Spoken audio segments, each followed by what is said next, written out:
प्यारे दोस्तों नमस्कार। आज मैं आप लोगों के लिए अपने इस YouTube चैनल में 10th क्लास की बुक फर्स्ट फ्लाइट का चैप्टर ग्लिम्स ऑफ इंडिया लेकर आया हूँ, जिसमें आपको आज पहला पार्ट पढ़ने को मिलेगा अ वेकर फ्रॉम गोवा, जिसको लिखा हुआ है लुसिको रॉड्रिग्स ने।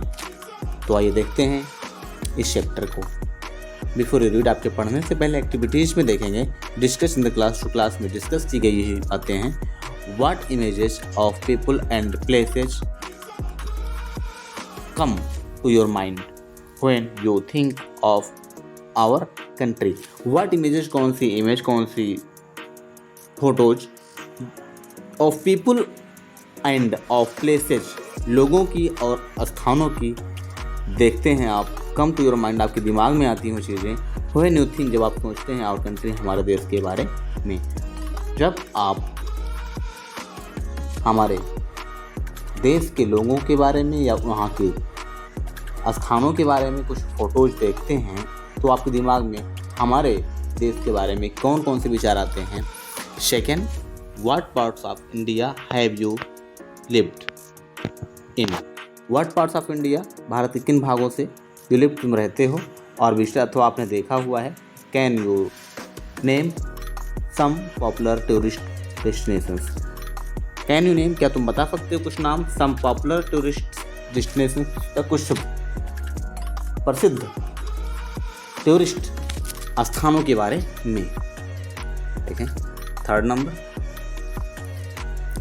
you may know that apart from the British, the Dutch and the French, the Portuguese have also played a part in the history of our country. देखें, you may know, आपको जानना चाहिए, आप जान सकते हैं that कि apart from the British के अलावा the Dutch and the French and the Portuguese have also played, उन्होंने भी, डच, फ्रांसीसी और पुर्तगालियों ने भी हमारे देश की हिस्ट्री में अपना अहम पार्ट निभाया है। कैन यू से which part of India so French and Portuguese influences. Can you से, क्या तुम बता सकते हो, which part of India, Bharat का कौन सा भाग, सो फ्रेंच एंड पोर्टुगीज इन्फ्लुएंसेस, कौन सा भाग फ्रांसीसी और पुर्तगालियों के प्रभाव को आज भी दिखाता है, बताता है। फोर्थ नंबर, कैन यू से which part of India grow tea coffee. क्या आप बता सकते हैं भारत के कौन से भागों में आज भी टी और कॉफ़ी उगाई जाती है। तो आइए शुरू करते हैं chapter a baker from Goa. Goa से बेकर।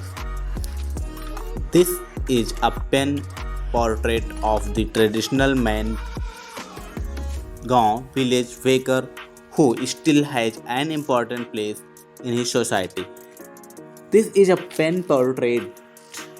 यह पेन पोर्ट्रेट है ऑफ ट्रेडिशनल गांव विलेज, जो गोवा का एक पारंपरिक गांव है। Bakers who still has important place, यहाँ के बेकर अभी भी एक बहुत महत्वपूर्ण स्थान रखते हैं इन सोसाइटी, अपने समाज में। तो शुरू करते हैं।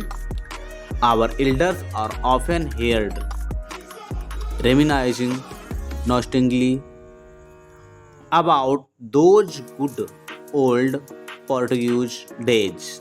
देखें, आवर एल्डर्स, हमारे जो पूर्वज हैं, जो हमारे बड़े बुजुर्ग हैं, ऑफन हेयर्ड, हमेशा सुनते रहे हैं, रिमेनिसिंग, याद करते हैं, नॉस्टिंगली, पुराने दिनों को, about those good old Portuguese days, हमारे पुराने अच्छे पुर्तगाली दिनों के बारे में। जो हमारे पूर्वज हैं आज भी उस बीते हुए समय को, जो अच्छा एक पुर्तगाली दिनों का दिन था, उसको याद करते हैं।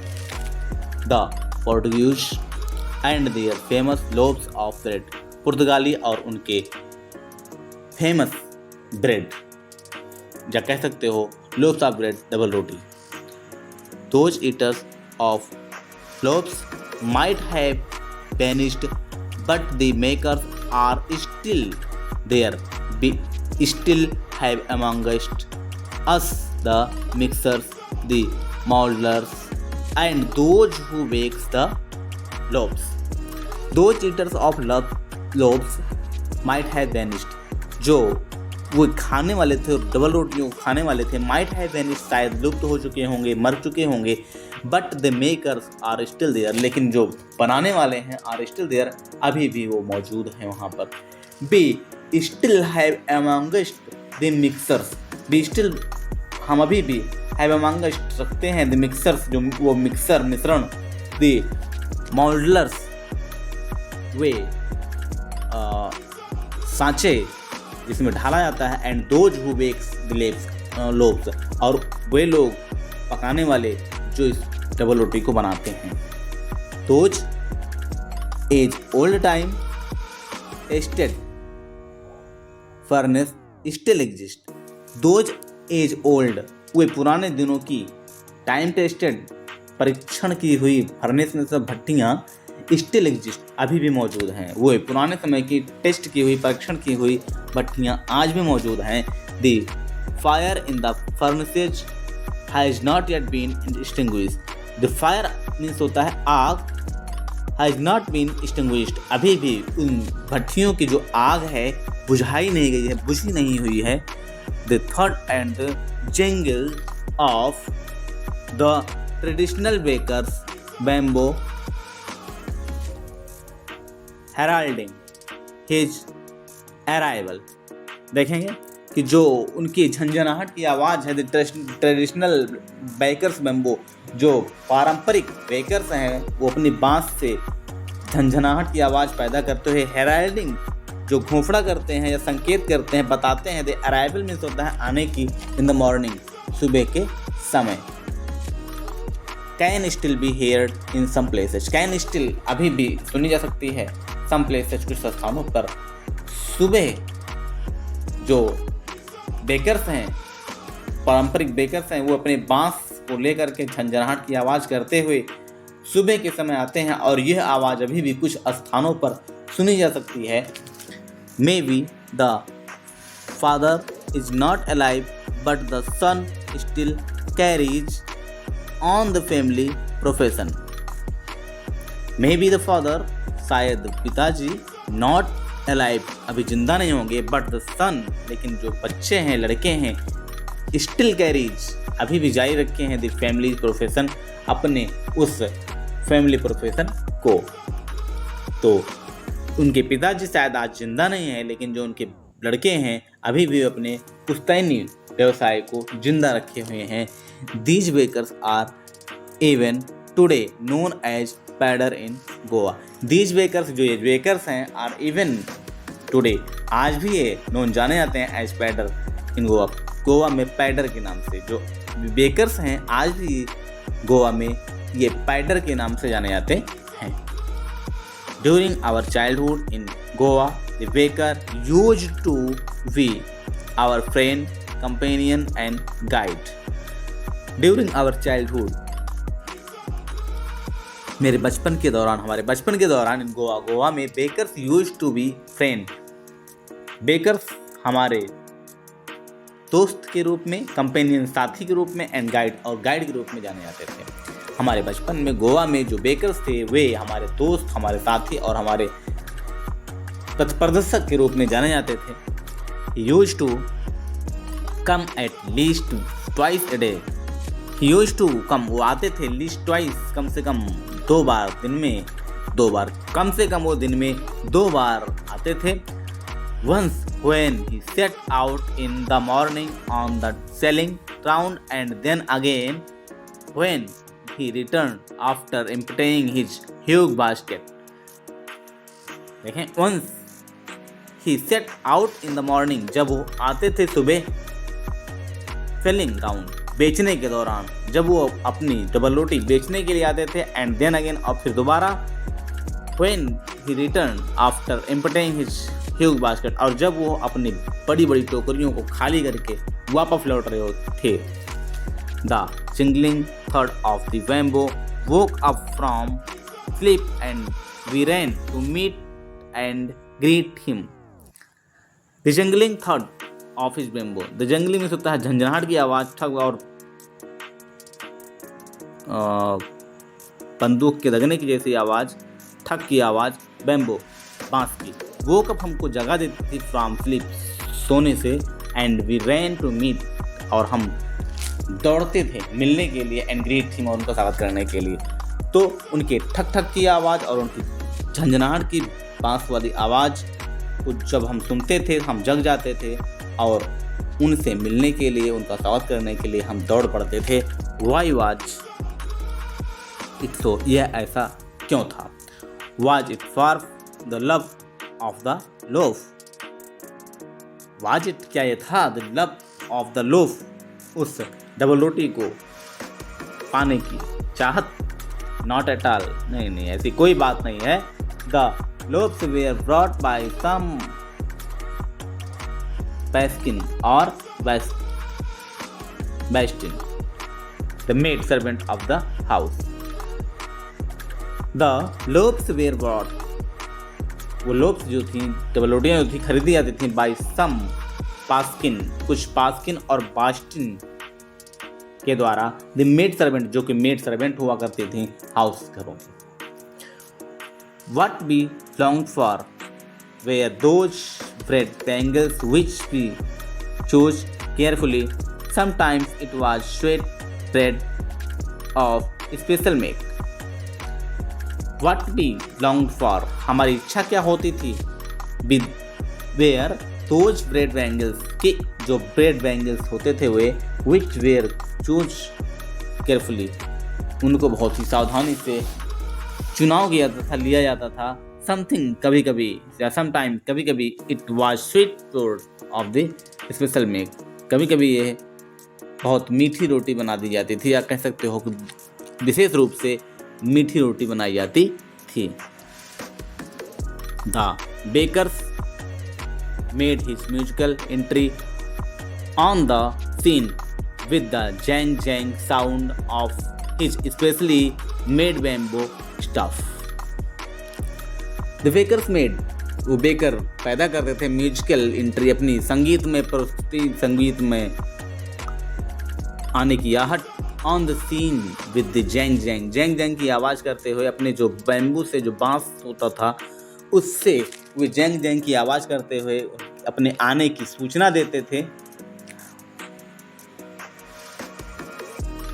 One hand supported the basket on his head and the other banged on the bamboo on the ground. देखें, one hand supported, एक हाथ से वो पकड़े रहते थे बास्केट, अपनी टोकरी को, and his head, अपने सिर को, and other banged, और जो दूसरा होता था उसको लगा देते थे बैम्बू बांस को, on the ground, जमीन पर। तो एक हाथ से वो टोकरी, अपने सिर की टोकरी पकड़ रहते थे, और दूसरे हाथ से वो बांस को जमीन से टिका कर लगा देते थे। He would greet the lady of the house with good morning and then place his basket on the vertical bamboo. He would greet, वो स्वागत करते थे द लेडी, औरतों की, ऑफ हाउस, घरों में से जो होती थी, with good morning कह करके, and then place किसी बास्केट, और तो अपने बास्केट को रख देते थे, टोकरी को रख देते थे, ऑन द वर्टिकल बैम्बू, बांस को सीधा खड़ा करके।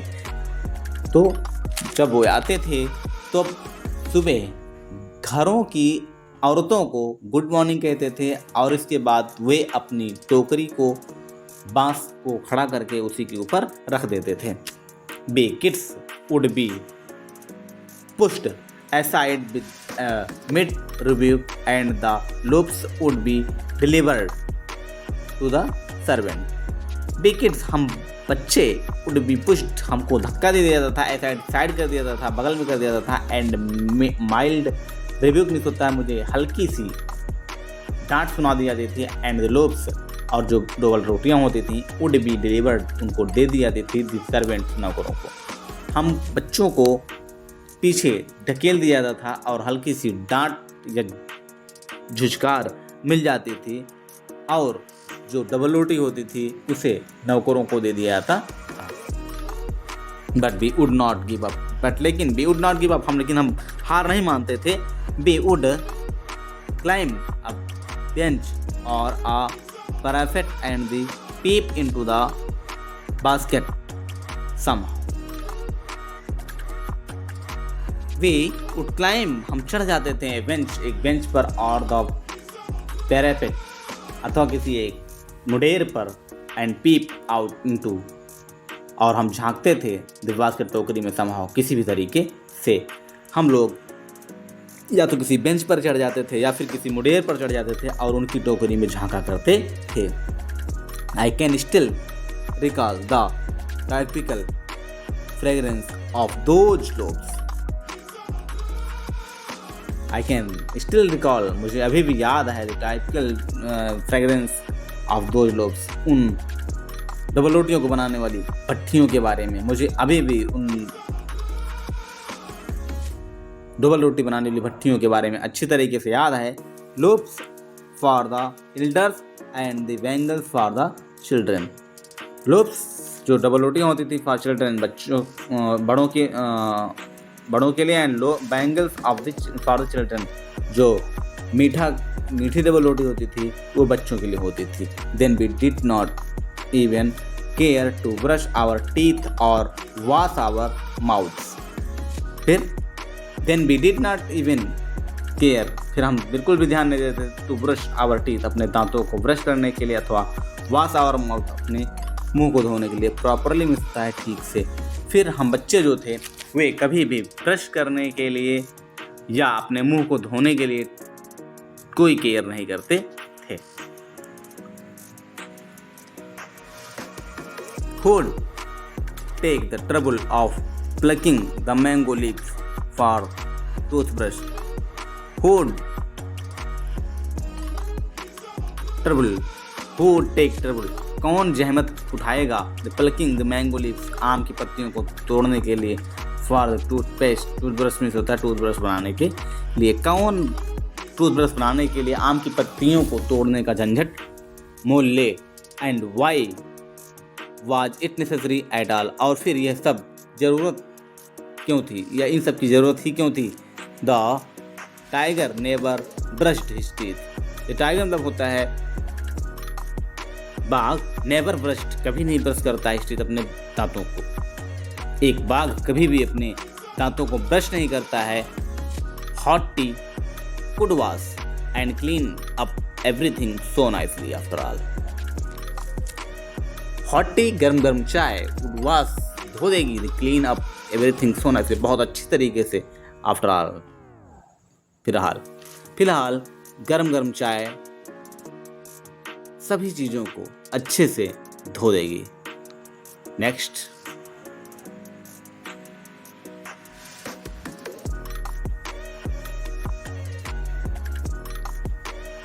Marriage gift are meaningless without the sweet bread known as the ball, just as the party or feast loses its charm without bread। Marriages gift are meaningless, जो marriage थी, जो शादी होती थी, उपहार दिए जाते थे उसमें, वो मीनिंगलेस होते थे without a sweet bread known, बिना किसी मीठी डबल रोटी के, एज द बॉल, जिसे बॉल कहा जाता था, just party as feast lose in the charm without bread. ऐसा लगता था जैसे कोई पार्टी या कोई फंक्शन इस डबल रोटी के बिना, इस ब्रेड के बिना बिल्कुल सी बेकार हो गई है। Not enough can be said to show how important a baker can be for village. Not enough can said, अब इसके बारे में और कुछ नहीं कहा सकता था, टू शो हाउ इम्पॉर्टेंट, कितना इम्पॉर्टेंट रोल था वेकर, एक वेकर का, कैन बी फॉर विलेज, किसी भी गांव के लिए। फिर आप समझ सकते हैं कि ज़्यादा कुछ नहीं कहना मुझे, कितना ज़्यादा इम्पॉर्टेंस था उस समय बेकर का किसी भी गांव में। The lady of the house must prepare sandwiches on the occasion of the daughter's engagement. कोई भी औरत ऑफ द हाउस, किसी घर की, मस्ट प्रिपेयर, उसको तैयार करना होता था sandwiches, chutney, on the occasion of her daughter's engagement, उसके पुत्री की सगाई पर। किसी भी लेडी को, घर की औरत को, अपनी बेटी की सगाई पर उसे ही सैंडविच या कह सकते हो चटनी तैयार करने जरूरी थी। Cakes and bolinhas are must for Christmas as well as other festivals. Cakes और बॉलिनेस बहुत ही ज़रूरी हो गए थे उस क्रिसमस के भी टाइम पे या किसी दूसरे त्योहारों पर। Thus the presence of the baker's furnace in the village is absolutely essential। Thus मतलब इस प्रकार से the presence में होता है मौजूदगी of the baker's furnace में होता है बेकर की भट्टी इन द विलेज गाँव में इज एब्सोल्युटली वास्तव में एसेंशियल बहुत महत्वपूर्ण थी। इस प्रकार से जो बेकर की एक भट्टी थी उसकी मौजूदगी किसी भी गांव में बहुत ही महत्वपूर्ण स्थान रखती थी। The baker or bread seller of those days has a peculiar dress known as the kabai. The baker जो बेकर होते थे, द ब्रेड सेलर जो ब्रेड सेलर होते थे, ब्रेड को बेचने वाले होते थे, ऑफ दोज डेज उन दिनों हैड ए पेक्युलर ड्रेस एक विशेष रूप की ड्रेस पहनते थे, नोन एज द कबाई में होता जिसे एक कबाई के नाम से जाना जाता था। उस समय बेकर जो होते थे, ब्रेड बेचने वाले जो होते थे, एक विशेष प्रकार की ड्रेस पहनते थे जिसे कबाई बोलते हैं। It was a single piece long frock reaching down to the knees. It was a single piece of long frock, यह एक लंबी फ्रॉक हुआ करती थी, सिंगल पीस वाली, रीचिंग डाउन जो पहुंचती थी नीच घुटनों के पास तक। एक लंबी फ्रॉक होती थी सिंगल पीस की जो नीचे घुटनों तक पहुंचती थी। In our childhood we saw the bakers wearing a shirt and trousers which were shorter than the full length ones and longer than half pants. देखें कि इन आवर चाइल्डहुड अपने बचपन में हम सब लोग भी शाम देखते थे कि बेकर्स पहनते थे शर्ट एंड ट्राउजर्स, एक कमीज और एक पायजामा with shorter than full length, वो एक फुल पैंट से थोड़ा सा लंबी होती थी, छोटी होती थी, and ones longer than half pant, और हाफ पैंट से थोड़ा लंबी होती थी। हमने अपने बचपन में देखा था कि जो बेकर्स होते थे उस समय पैंट से थोड़ी सी छोटी और हाफ पैंट से थोड़ी सी लंबी पायजामा पहनते थे, ट्राउजर्स पहनते थे। Next, even today anyone who wears a half pant which reaches just below the knees invites the comments that he is dressed like a pader. देखेंगे इवन टुडे आज भी एनीवन हु वेयर्स, कोई भी व्यक्ति जो पहनता है हाफ पैंट को विच रीचेज जस्ट बिलो यानी जो लगभग घुटनों के आसपास तक होती थी, इनवाइट से कमेंट, आज भी वो कमेंट पाता है दैट कि it is dressed like a pader, ये तो पैडरों वाली ड्रेस है। आज भी कोई व्यक्ति जब ऐसे पैंट पहनता है जो घुटनों से थोड़ा सा नीचे होते हैं, आज भी उसके ऊपर कमेंट किए जाते हैं, टिप्पणी की जाती है कि अरे ये तो पैडरों वाली ड्रेस है। A baker usually collected of his bills at the end of the month। जो बेकर्स होता था वो क्या करता था, कलेक्ट करता था his bills, अपने भुगतान को at the end of the month, अपने महीने के लास्ट में। जो बेकर होते थे उस समय वो अपने महीने के अंत में अपने बिल को बनाते थे। Monthly accounts used to be recorded on some wall in the pencil. जो मंथली अकाउंट्स होता था उनका जो खाता होता था, यूज्ड टू बी रिकॉर्डेड, वो लिखा जाता था ऑन सम वॉल, किसी एक दीवार पर पेंसिल से। वो अपना अकाउंट जो होता था, अपना खाता या सारा रिकॉर्ड किसी दीवार पर एक पेंसिल से लिख देते थे। Baking was indeed a profitable profession in the old age. Baking was, जो बेकिंग का काम था, इंडीड वास्तव में था, अब प्रॉफिटेबल प्रोफेशन मीन्स होता है काफ़ी लाभ वाला व्यवसाय, इन ओल्ड एज, पुराने दिनों में उनका जो व्यवसाय था बेकिंग का वो बहुत ही लाभदायक था। The baker and his family never starved. देखें, the baker and his family, baker और उसका परिवार नेवर स्टारवेड, कभी भी भूख से नहीं मरा। His family and his servants always looked happy and prosperous. जो उसके परिवार के लोग थे और जो यहाँ पे कामगार लोग थे उनके यहाँ पे, वो हैप्पी दिखते थे, हमेशा खुश दिखते थे एंड प्रॉस्पर्स और संपन्न दिखते थे। Their plump physique was an open testimony to this. देखें, देयर प्लम फिजिक, उनकी जो मोटे फिजिक होती थी, जो उनकी शारीरिक बनावट होती थी, मोटी होती थी, was an open testimony of this, और वो एक प्रमाणित थी, कह सकते हैं कि वो एक प्रमाण की तरह दिखाई पड़ती थी। Even today any person with jackfruit like physical appearance is essentially compare to a baker. जैसे कि आज के लोग जैकफ्रूट लाइक फिजिकल अपीयरेंस, कटहल की तरीके से दिखने वाले जो फिजिकल अपीयरेंस होता है, जो शारीरिक बनावट होती है, इजीली कंपेयर टू बेकर, किसी बेकर से उसकी तुलना कर दी जाती है आसानी से। आज के ज़माने में जब कोई कटहल जैसी गठीले बदन को की फिजिक को रखता है तो उसकी तुलना बेकरों से कर दी जाती है। प्यारे दोस्तों, आज के चैप्टर में बस इतना ही। नेक्स्ट पार्ट इसका नेक्स्ट वीडियो में मिलेगा आपको। तब तक के लिए नमस्कार। प्यारे दोस्तों, मेरे इस चैनल को सब्सक्राइब करें एनसीईआरटी के सभी विषयों का पॉडकास्ट पाने के लिए। धन्यवाद।